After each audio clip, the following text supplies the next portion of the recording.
Right, here we go. We are live. Hello, everyone.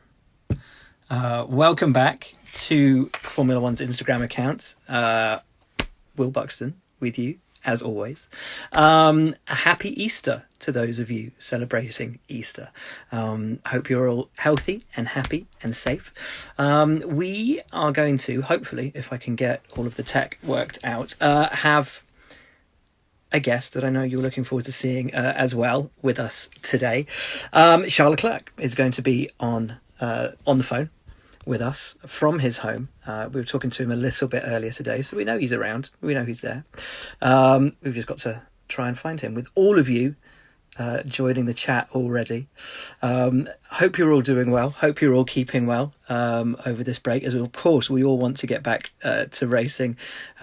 We are going to talk to Charles about where he is, what he's up to, and also looking back to last year and one of his race victories that of course was so fantastic. And there is Charles. You can hear from him, because I'm sure you'd far rather hear from Charles than to hear from me. So by the wonders of modern technology, hopefully he'll be able to accept, and we will be able to go live any moment with him.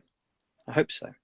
Anyway, lots to talk to him about, lots to catch up about, of course, how he's doing. Of course, his e-racing, what an amazing debut he made in that, taking victory in Bahrain. So can't wait to talk to him about all of that.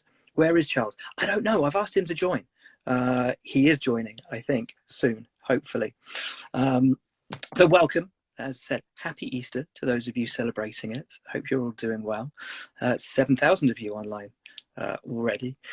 We're going to be looking back to Monza from last year, having a bit of a chat about that. I was lucky enough to talk to Mattia Binotto earlier this week about it, so be great to talk to Charles at the same time and hear from him his memories about it all. I'm going to try and bring him in once again, because that one didn't work. So let's try this. Go live with Charles. Waiting for Charles. Maybe we'll do it like this. Charles can just send in questions. Here I am. There he is. Hi, Charles. Hi, Will. How are you, man? All good, you? Yeah, very well. Very, very well. Where are you? I'm at home in my apartment in Monaco. Just chilling. I was training on the simulator just earlier for the race this afternoon, late afternoon at 7. So yeah, just it starts to be quite long, but yeah, it's life, and we're just trying to get busy on the scene. I love how casual you are about the simulator and about e-racing. Just turn up and win on debut. Just like, yeah, fine. It's not as easy as it looks. I've had quite a lot of hours of training, but it was close. Christian Lundgaard was extremely quick during the first event.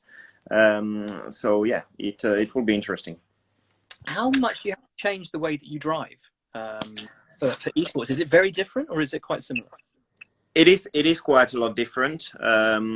Yes, you need to let the car roll a lot more, so release the brakes very early and carry a lot more speed than in reality throughout the corner. So this is a bit different. You can be a bit more aggressive in reality, and you are also you have also a lot less sensations from outside, because it's just basically the force feedback you have on the wheel. So it makes it even more difficult for the focus, but it's great. And what else are you doing to keep yourself entertained, keep yourself busy? I imagine lots of training. Yes, a lot of training. Well, basically, since I came back from Australia, I'm in the apartment with my trainer and my girlfriend. And yeah, so with my trainer every day we do quite a lot of training, because yeah, just to do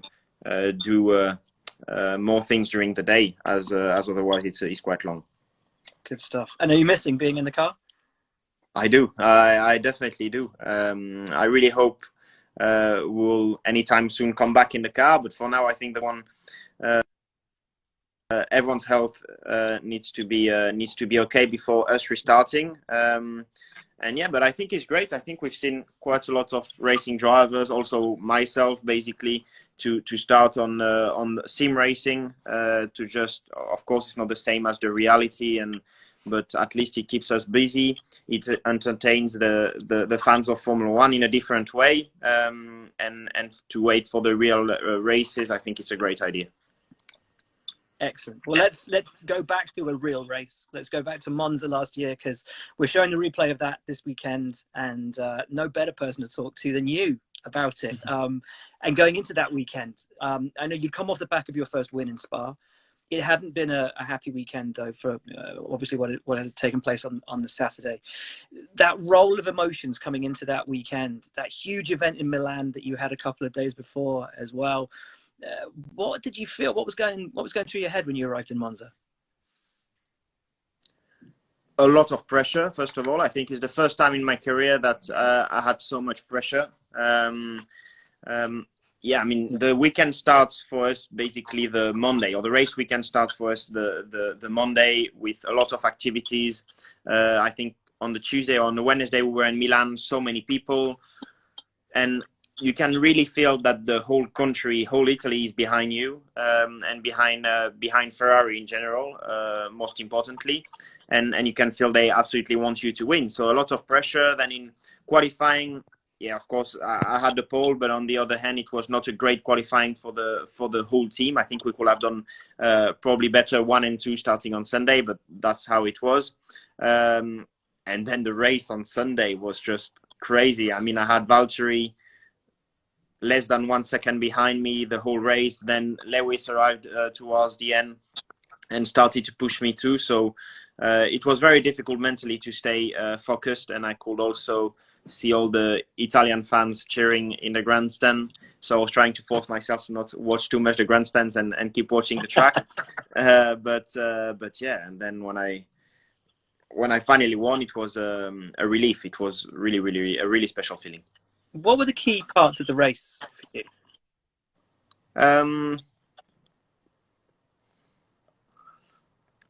It's actually quite difficult to say, because I'm so bad at remembering the races, even the best ones, and especially this one that was so intense. But well, I think to keep them just behind, because basically if I would have lost the place to Valtteri or Lewis, I think they were just quicker than us, so it would have been very difficult to get past again.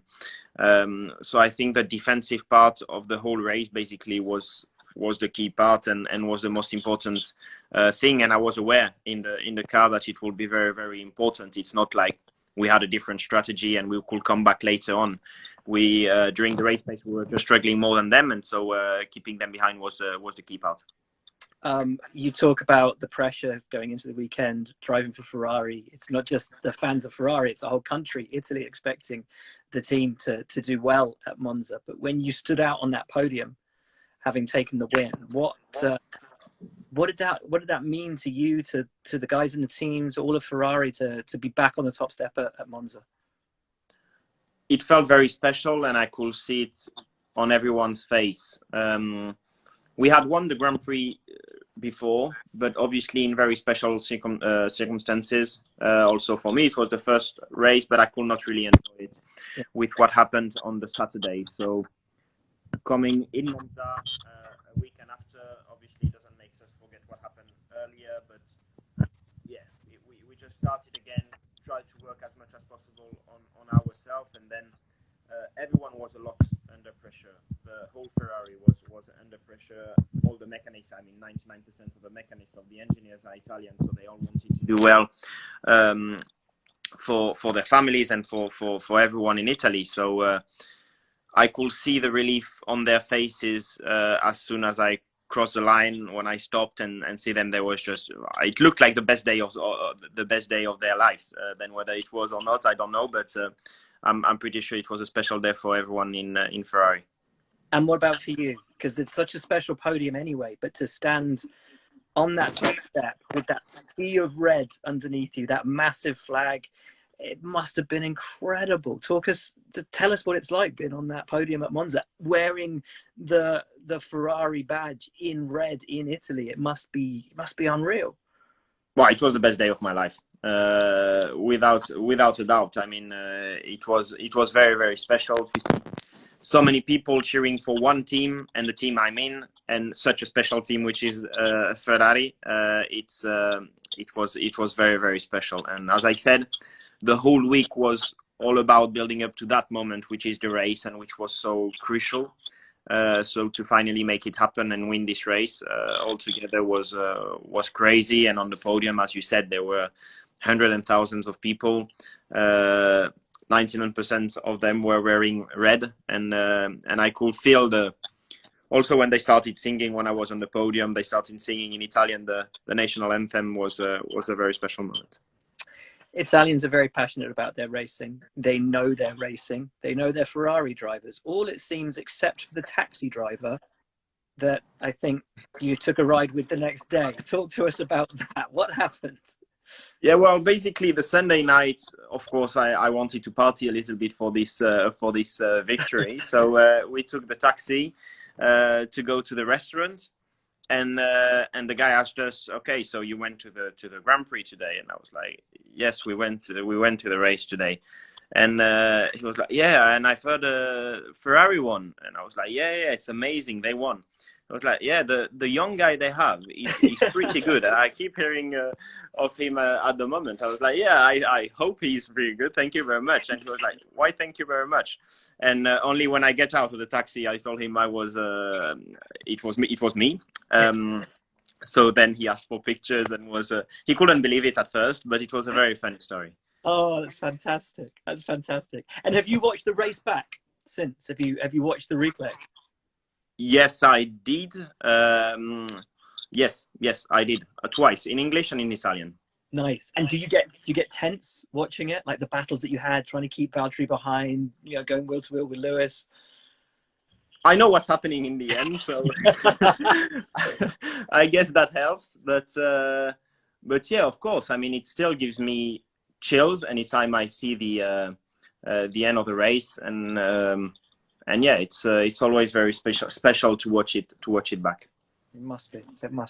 Well, look, we're not going to keep you for too long because we know that obviously it's a busy time for everybody, and we appreciate your time massively. One final thing, though, it's a tough time for a lot of people around the world at the moment.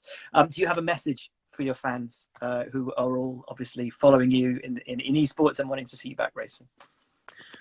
Well, yeah, of course, it's a very difficult time for everyone, and I think we understand that, and we try to do as much as we can as drivers to try and help this difficult moment. We've organized our first event of esports tonight that will raise funds for an association for these difficult times, and yeah, just try and respect as much as possible what is told by your different government. I think this is the most important, and that's the only thing we can do, really. So yeah, stay at home. Hopefully we'll be able to entertain you as much as possible from home, and yeah, hopefully we'll be back on track very, very soon. Lovely stuff, mate. Brilliant. Take good care. We're going to go back and watch your amazing race win at Monza. Live it. Perfect. Live it I'll be watching again. Great stuff, man. Thanks. Take care. Okay. Ciao. Bye. Cheers. Bye, guys. Thanks for tuning in.